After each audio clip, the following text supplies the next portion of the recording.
உலகத்தில் யார் வேணாலும் சொல்லட்டுங்க, உங்களால் இந்த செயலை செய்து முடிக்க முடியாதுன்னு. ஆனால் நம்பிக்கை மட்டும் உங்ககிட்ட இருந்துச்சுன்னா முயற்சியோட கண்டிப்பாக அந்த செயலை செய்யலாம். தெய்வத்தால் ஆகாதெனினும் முயற்சி தான் மெய்வருத்த கூலி தரும் அப்படின்னு குறளுக்கு ஏத்தாப்புல ஒரு கதையை உங்ககிட்ட சொல்ல போகிறேன். உங்கள் அன்பு தோழி விஜயா. வாங்க காணொளிக்குள்ளே போகலாமா? முயற்சி திருவினையாக்கும். முயன்றால் சாதிக்க முடியும். அந்த அழகிய கிராமத்திற்கு ஒரு முனிவர் வந்திருந்தார். ஊருக்கு மத்தியில் இருந்த மரத்தடியில் அமர்ந்திருந்தார். யாருமே ஊரில் அவரை கண்டு கொள்ளவில்லை. முனிவர் அல்லவா? கோபத்தில் சாபமிட்டார். அந்த ஊருக்கு இன்னும் 50 வருடங்களுக்கு இந்த ஊரில் மழையே பெய்யாது, வானம் பொய்த்துவிடும்.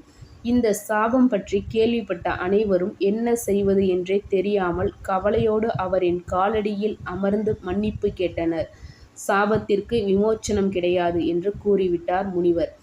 வேறு வழியின்றி அனைவருமே அவரின் காலடியில் அமர்ந்து இருந்தனர். மேலிருந்து இதை கவனித்த பரந்தாமன் தனது சங்கினை எடுத்து தலைக்கு வைத்து படுத்துவிட்டான். பரந்தாமன் சங்கு ஊதினால் மழை வரும் என்பது நம்பிக்கை.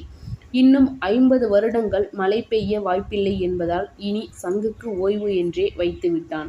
அந்த ஊரில் ஒரு அதிசயம் நடந்தது. ஒரே ஒரு உழவன் மட்டும் களைப்பையை கொண்டு தினமும் வயலுக்குச் சென்று வந்து கொண்டிருந்தான். அவனை அனைவரும் பரிதாபமாகவே பார்த்தனர்.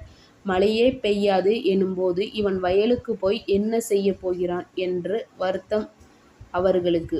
அவனிடம் கேட்டே விட்டனர், நீ செய்வது முட்டாள்தனமாக இல்லையா என்று.